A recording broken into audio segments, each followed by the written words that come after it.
Praise the Lord అన్న. Praise the Lord అక్క. నేను చెప్పే సాక్ష్యం ఏంటి అనంటే, మొన్న అంటే డిసెంబర్ 24th రోజు నా చిన్న పాపకి బాగా ఫీవర్ ఉండిందక్క. ఆ టైంలో అసలు అంటే నేను ఒక సంఘానికి వెళ్తాను. కాకపోతే మేమెప్పుడూ మీకులా ప్రార్థన చేసేవాళ్ళం కాదనమాట. అయితే డిసెంబర్ మంత్‌లో నేను యూట్యూబ్‌లో మీ ఛానల్ చూడడం జరిగింది. అప్పటినుండి సబ్స్క్రైబ్ చేసుకోవడం. నెక్స్టు మీ మెసేజెస్ అన్నీ సాక్ష్యాలన్నీ నేను వినడం అనేది జరుగుతదనమాట. అయితే ఆ రోజు 24th రోజు చాలా ఫీవరొచ్చిందనమాట నా చిన్న పాపకి. ఎలా అనంటే అసలు సడెన్‌గా ఫీవరొచ్చింది ఆఫ్టర్‌నూన్ టైంలో. ఫీవరు ఎలా అనంటే తను మామూలుగానే ఇట్లా ఫీడింగ్ తీసుకుంటూనే తనకి ఫీవరొచ్చేసింది. 103, 104 టెంపరేచరు.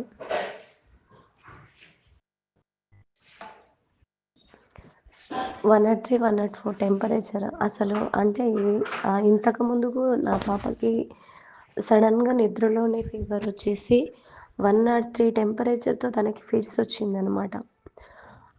అప్పుడు చాలా భయంకరమైన పరిస్థితులను మేము ఫేస్ చేయాల్సొచ్చింది. ఐసీయూలోనే 3 డేస్ అడ్మిట్ అవ్వాల్సొచ్చిందనమాట. పాపకి ఆక్సిజన్ సరిగ్గా అందలేదు. వచ్చిన ఫిట్స్ అయినా ఫ్రాక్షన్ ఆఫ్ సెకండ్‌లో వచ్చింది గానీ ఆహ్, ప్రాబ్లమ్ మాత్రం ఇంకా సివియారిటీ ఎక్కువయ్యే ఛాన్సెస్ ఉందని డాక్టర్ చెప్పారనమాట. అందుకోసం 3 డేస్ ఐసీయూలోనే ఉండిపోయాం. నాకు ఆ సిట్యుయేషన్ గుర్తుకొచ్చి చాలా భయమేసింది.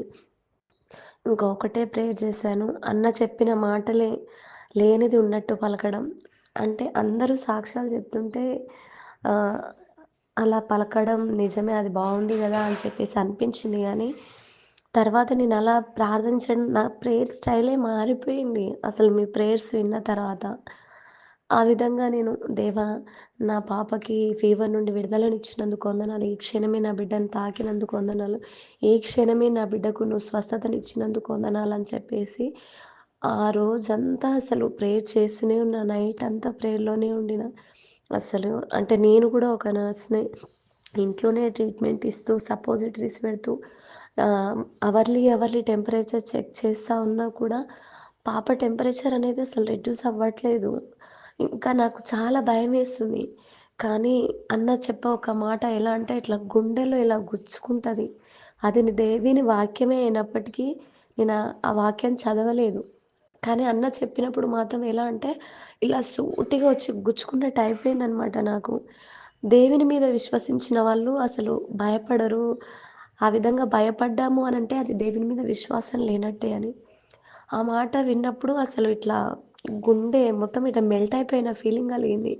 కానీ నైటంతా బలంగా ప్రేయర్ చేశాను ఏడుస్తూనే.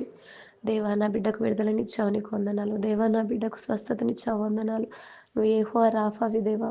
నా బిడ్డని ఈ క్షణమే నువ్వు స్వస్థత పరిచినందుకు వందనాలు.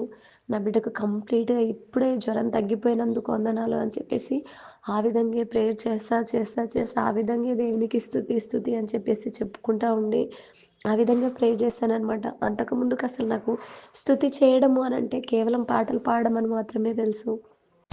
కానీ స్తుతి అననంటే అది అన్న ప్రేయర్ విన్న తర్వాతే నేను 3:00 ప్రేయర్‌లో నేను జాయిన్ అయిన తర్వాతే నాకు స్తుతి అంటే అసలు ఇదా యాక్చువల్ స్తుతి అనేది నాకు అప్పటి వరకు నిజంగా తెలియదు.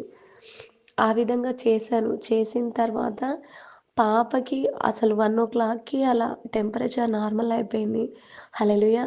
అసలు ఆ క్షణమైతే పాపకి ఫీవర్ తగ్గిపోయినాక నాకింకా ఏడుపు కంట్రోల్ అవ్వలేదనమాట. దేవా! నువ్వున్నావయ్యా! నా బిడ్డను హాస్పిటల్ వరకు తీసుకెళ్ళకుండా నువ్వు నా బిడ్డకు హీల్ చేశావయ్యా! నా ప్రార్థన నువ్వు విన్నావయ్యా! అని చెప్పేసి అసలు తెలియకుండానే ఏడ్చేశాను. ఇంకా అలాగే ఆ రోజు మార్నింగ్ గూడా క్రిస్మస్ రోజు మార్నింగ్ గూడా ఇంకా ప్రేయర్‌లోనే జాయిన్ అయ్యాను. ఆ రోజు ప్రేయర్‌లో గూడా అసలు ఏడుపు ఆగలేదు నాకు. నా పాప హీల్ అయ్యేసరికి. ఎందుకంటే లాస్ట్ ఇయర్ నా పాప మరణ పడక వరకు ఎళ్ళిందనమాట. ఆ ఫిట్స్ తోటి ఈజీ అసలు 3 టైమ్స్ చేసి కండిషన్ చాలా క్రిటికల్ కండిషన్‌ని నేను ఫేస్ చేశాను. నా పాప విషయంలో. అందులోనూ నాకు ఇద్దరు పాపలే అవ్వడం వల్ల మా అత్త వాళ్ళకి ఎవరికీ ఇష్టం లేదు. కానీ చిన్న పాప పుట్టడం కూడా నాకు బాబు కావాలని అడిగినప్పుడు, దేవుడు మళ్ళీ పాపే పుడుతుంది. ఆ పాప పేరు నిస్సి అని కూడా దేవుడు నాకు దర్శనంలో చూయించాడు. ఆ విధంగా నేను పాప పేరు నిస్సి అని పెట్టాను. ఇంకా తనకిప్పుడు ఏమన్నా అయినా కూడా మా అత్త వాళ్ళు నన్నే దెప్పుతారనమాట. నా భర్త నాకు సపోర్ట్ చేస్తాడు కానీ, అత్త వాళ్ళ నుండి నాకు ఏ సపోర్ట్ లేదు. అవన్నీ గుర్తుకొచ్చి చాలా భయమేసింది. కానీ, భయం అనే మాట వచ్చిందంటే దేవుని మీద విశ్వాసం లేనట్టే అని అన్నే చెప్పాము. ఆ అన్న చెప్పిన మాట అసలు ఎలా అంటే ఇంకా మనం ఒక విశ్వాసులం కాదు అని డిక్లేర్ చేసినట్టుగా ఉంటదనమాట ఆ వర్డ్.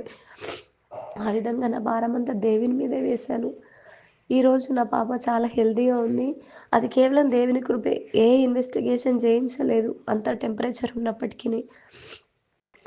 దేవుని కృప ద్వారా దేవుని ఎప్పుడైతే మనము అంటిపెట్టుకొని అడుగుతామో దేవుడు ఖచ్చితంగా ఇస్తాడు.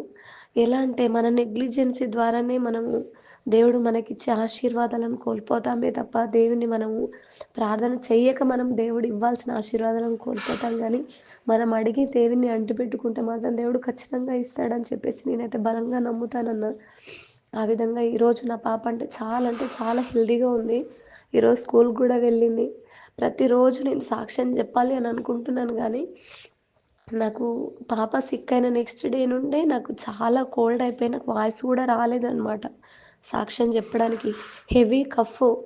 ఎప్పుడైతే నేను దేవునిలో బలంగా ఉండాలి అని చెప్పేసి నేను ఎవ్రీడే 3:00కి లేవడం స్టార్ట్ జేశానో ఖతం ఇంక నేను పడిపోయాననమాట. అసలు చాలా క్రానిక్ సిక్ అయిపోయి, అసలు ఇప్పుడు కూడా ఇంకా క్లారిటీగా రావట్లేదు నా వాయిసు. హెవీ కఫ్ ఉంది, కోల్డ్ ఉంది.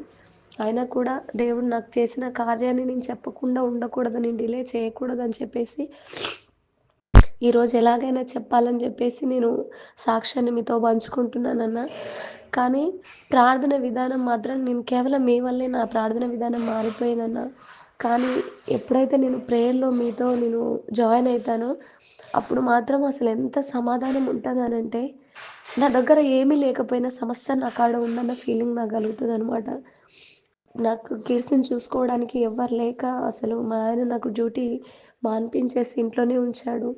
అప్పటినుండి ఇంకా ఇంట్లో చాలా ప్రాబ్లమ్స్ ఫేస్ చేయాల్సొస్తుంది ఎకనామికల్‌గా. కానీ దేవుడు సమస్తం ఇస్తాడన్న నమ్మకంతోటి ఆ విధంగా ప్రార్థన చేయడం ద్వారా దేవుడు నాకు సమకూరుస్తూనే ఉన్నాడన్న. ఎలాంటి స్థితి వచ్చినప్పటికిని దేవుడు ఆ స్థితి నుండి నన్ను బయట పడేస్తుండంటే అది కేవలం దేవుని యొక్క కృప మాత్రమే. లాస్ట్ టైమ్ డిసెంబర్‌లో కూడా చిన్న పాపకి డే కేర్‌కెళ్తదనమాట. చిన్న పాపకి అది డే కేర్ ఫీజు కట్టడానికి కూడా కష్టముండే. అప్పుడు కూడా ప్రేయర్ చేశాననమాట. ఆ టైంలో నా ఓటీ మనీ రావడము, మనీ అక్కడ స్కూల్‌లో పే చేయడం జరిగింది.